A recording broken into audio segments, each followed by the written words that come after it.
Hello everyone, this is Jake from Son of Caliber.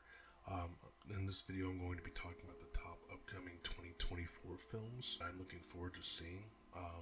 This year has been kind of stale for movies, but there's a few that I'm looking forward to watching. These aren't in any kind of order, these are just my most anticipated. Top one was going to be Kingdom of the Planet of the Apes. I loved the originals, and also the Matt Reeves trilogy was excellent as well. I thought he did a really good job exploring Caesar and how he was able to grow a whole ape civilization, fight against the humans. So this new one basically takes place about 300 years into the future after the last Planet of the Apes film. So basically the humans have become primates and the apes have become like the known species, but apparently there's some kind of a conflict that occurs again between the two groups, and basically I believe it's Caesar's son that basically has to restore order. I'm excited to see what happens with it. I'm a little iffy on it because it is changing directors. Matt Reeves is such a great director, and it's being taken over by Wes Ball. For those that don't know, Wes Ball directed the Maze Runner series, which was pretty decent for what it was, but I just don't know how he's going to be kind of tackling this kind of material, but I'm very excited to see how that goes. But yeah, definitely King of the Planet of the Apes, one of my most anticipated. Another one that I'm really looking forward to is A Quiet Place, Day One. John Krasinski, he's a great overall filmmaker, actor. Loved him since The Office. And The Quiet Place originally was only supposed to be one film, but of course the studio was like, you know what, you have to make more because of how good that first one was. I mean, and when I went to go see it, it basically was just quiet. The suspense was just amazing. It was something I've never really seen in a movie before.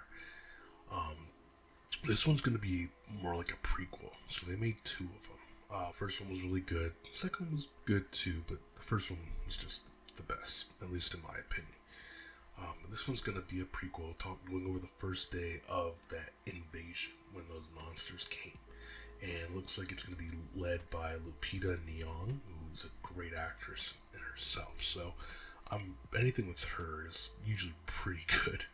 And I'm excited to see what John Krasinski has in store for this. But yeah, that's another one that I'm really excited to see. And I hope it lives up to the other two that came out. What I'm really excited to see is a film called Civil War. I saw a trailer for it out of nowhere. I just kind of was scrolling, trying to see what movies were coming out, and I love the Civil War, like the original Civil War in the 1800s, and I do like history a lot. That's one of my favorite wars. So this film that's coming out this year is about a modern day Civil War. So basically, yeah, they have the North and South, or it might be the West. I can't recall at this particular point in time, but there's two conflicts within the U.S. and there's these journalists kind of investigating, and they kind of get stuck in this conflict. And there's a moment where it's like, well, you're Americans, but what Americans are you? So in that whole What kind of American are you? scene was just so suspenseful. Kirsten Dunst is leading the film, and her husband Jesse Plemons is going to be in it as well. So it's going to be. It looks interesting. It's like a decent concept, and it's one that I don't think a lot of people are talking about. And if they are, it's more in the down low. But definitely, if you haven't seen it or heard about it, check it out. It's called Civil War. Comes out in, I believe, April of this year. So I'm excited for that one. That one's going to be pretty decent. After that is Ballerina. Ballerina is a spin-off to John Wick, and I absolutely love John Wick. One of the best action series that has ever been made. Ana de Armas is going to be the protagonist in this film, and she played like an agent in the last James Bond film, and I was really impressed with her in that film. So I'm excited to see what she's going to bring to this. This film, I believe, takes place between John Wick's Chapter 3 and 4, so we'll see if it kind of connect somehow. I'm curious to see what's going to happen there. And there's a lot of returning characters from the original John Wick trilogy. I believe Ian McShane's going to be in it. I think Norman Reedus, who's not new, but he's going to be in it. I mean, not new. I'm sorry. He's not old. He's like a new character. And John Wick, I think Keanu Reeves himself is going to be in it as well. So yeah, I'm excited to see it. This will actually be Lance Reddick's last ever appearance, which is kind of sad because he was such a great actor, and I wonder how big of a role he really is going to have in this film, you know. Chad Stahelski is a producer. He's not the director, so I'm kind of iffy on that. Len Wiseman, I think he should do a good job, but Chad Stahelski, there's no topping him, you know, but we'll see. Him being a producer, maybe he'll be able to help Wiseman make it as good as John Wick, but we'll have to wait and see. It comes out later this year. I'm not sure at the top, maybe the spring. Another one that I'm excited for is Alien Romulus. I love the original Alien franchise. The first two are golden. 3 and 4, they kind of get a little iffy, but that original the original 4 are really good. There's been a bunch of spin-offs. They've been kind of cheesy, but okay. I have not seen Prometheus or the second one, Covenant, but I do want to see it. But luckily for me, this one doesn't have anything to really do with those.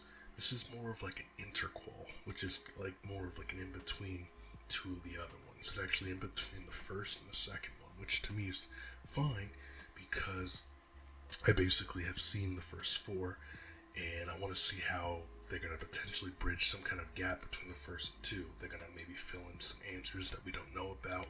It's going to be interesting, so I'm excited to see how that turns out for sure. And to kind of get back into the Alien series and how it kind of takes place between 1 and 2, it's got me excited. Another one that I'm excited for is Godzilla x Kong: The New Empire.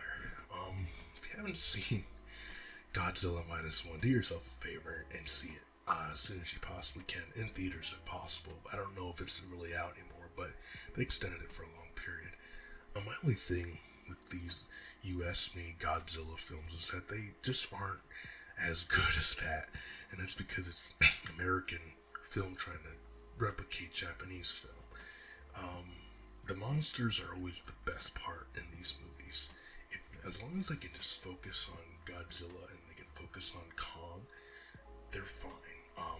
If you're gonna show human characters, make them likable, make them relatable, and then the film will be fine. But if you're not gonna do that, then it's gonna be a downfall, you know. I enjoyed this MonsterVerse that they're making, but the humans have always been that weak link, and they just kind of hold the film down for me. So I'm really hoping that they kind of just focus solely on the monsters. And like I said, if the humans are done right, then I'm fine with that. But I don't know. There hasn't been quite a balance, and it hasn't really given me much hope. And I'm also curious to see what enemy Godzilla and Kong are going to face, because it appears they are going to be teaming up. There's like more of like a duo to fight some new threat. So I'm curious to see and excited to see how that works out. And so yeah, I'm excited for that. That comes out very soon. I think it's the end of March this year. Before is Spiderman Beyond the Spider-Verse. Now this one, I can't really talk a whole lot about it, only because it's slated to be released at the end of 2024, but I think with the writer's strike and the actor's strike, I don't see it making it. I don't think they made much of the editing, and the voice acting was completed, so I wouldn't be surprised if this gets delayed till next year, but in case it does come out this year, I'm very excited. The first 2 were just amazing. Those are probably the 2 best Spider-Man films, and one of the only few that Sony has made themselves that is actually excellent, but that's a whole nother story. We won't go down the Sony path right now. I really hope they do a good job when it does come out, and just kind of just wrapping up the whole film trilogy, unless they want to continue on, but I think you kind of just cap it after that, so we'll see. The next one that I'm excited for is the Joker 2. Some people have had mixed feelings about the Joker, and I get it. But at the same time, I really loved it. I thought it depicted mental illness very well.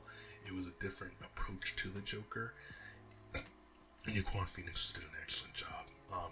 He was probably one of the best iterations of the character so far. I'm a little iffy though, because they're going in the direction of like a musical direction, and it's like, really, are you gonna really be able to pull that off? Like, maybe it'll make sense because it's mental illness. You know, maybe in their head they're singing and dancing, and who knows? Harley Quinn will be in it, played by Lady Gaga, so it'll be interesting. So we'll see how that goes, but I'm excited to see. And that was another one I think Todd Phillips was just making one, and that was it. But then they decided, no, this made a lot of money. We gotta make more. So we'll see how that kind of goes. So, but yeah, Joker 2. That should be in the fall this year. Another one I'm excited for is an animated. I am a big Disney fan. So Inside Out 2. I loved Inside Out.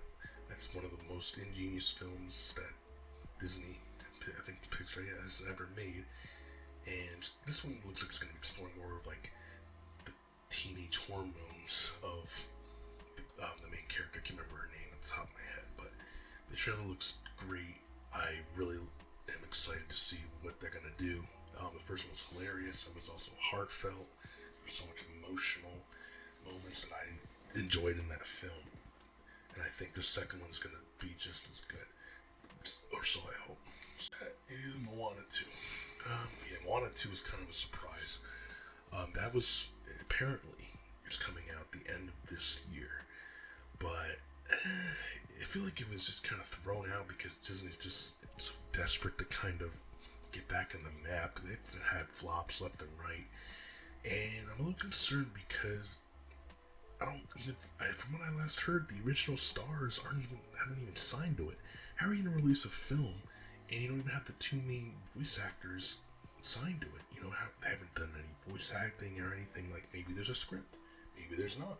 But at the same time, it's like, you need your main actors, So Aaliyah Carvalho and Dwayne Johnson, they're just like, I don't know what's going on here, So I guess we'll have to see. Yeah, but hopefully it doesn't get delayed. But Disney's adamant that's coming out in November, like Thanksgiving weekend. So we'll see how that goes. But yeah, I'm excited for that. Is Dune Part 2. I love the first Dune. I think the world building and how they kind of just showed this new science fiction world was just amazing. The concepts behind it. The characters were great. They have a great cast. The script is very well done. I know it's based off of a book. Never read the book, but I'm kind of concerned. Like, okay, you're splitting this into 2 parts, right? But now you're gonna split it into a third. It's like it's kind of like The Hobbit. The Hobbit was one book. I read the whole book. Great book. The first 2 were decent, the movies, and then the third one was like they were just trying to just cram something in and just make money. And I fear that's gonna happen with Dune. I hope not. But I'm excited to see what's going to happen with that, with Lady Jessica. I think his name is Doug, the main character. I can't remember the top of my head. It's been a while, but I'm excited to see what happens with that. There's going to be more of a rebellion. They're fighting the Baron who took over from House of Atreides. Hopefully, we'll see more of Bautista. His character was really shown in the last one, and maybe they'll, because he's an okay actor. I mean. His greatest one was the Knock. I think it's Knock at the Cabin. That was a good film with him, but he's kind of generic beyond that. And Josh Brolin's in it. Hopefully he'll have more of a role in it as well. So yeah, we'll have to see. That comes out very soon, within the next 2 weeks. Next film that I'm excited for is Deadpool 3. I love Deadpool, and they're finally bringing him into the MCU, and they're using him as the open way to bring the X-Men in. So the X-Men have been one of my favorites, of course. So, and we're going to see a lot of the originals characters from that original series transition over. I mean, the return of Hugh Jackman is just big. Like, I love Hugh Jackman, and he's just Wolverine, and the fact that they brought him back, and he's got the new suit, or well, the original suit from the X-Men animated series, that I can't wait. I really can't. It seems like Deadpool's going to be that film that really bridges the gap with this whole multiverse, because there's just been no direction with the multiverse arc. And if there has been, it's been like in little projects. Like Loki's been a big one. I'd say Spider-Man No Way Home was big in its own way. It was great for showing the multiverse concepts, but we really haven't had much of a direction. And I don't even know what's going to happen with Kang anymore, just because everything going on with Jonathan Majors and that whole debacle. Are they going to reboot his character? Are they going to just kind of can him? They kind of have it in a way where they could just kind of go away from him altogether. And I mean, I would just do that, kind of wipe the slate clean and just go to the next big villain, Dr. Doom. You know, I just can't see anyone really filling the shoes of Jonathan Majors. He did such a good job with the little he had, you know, one of the only good parts of the Ant-Man 3 film. So, we'll have to see. But yeah, I'm expecting big multiverse implications with this film. I'm hoping that this film kind of just brings Marvel back in the map and gets us into that multiverse saga once and for all.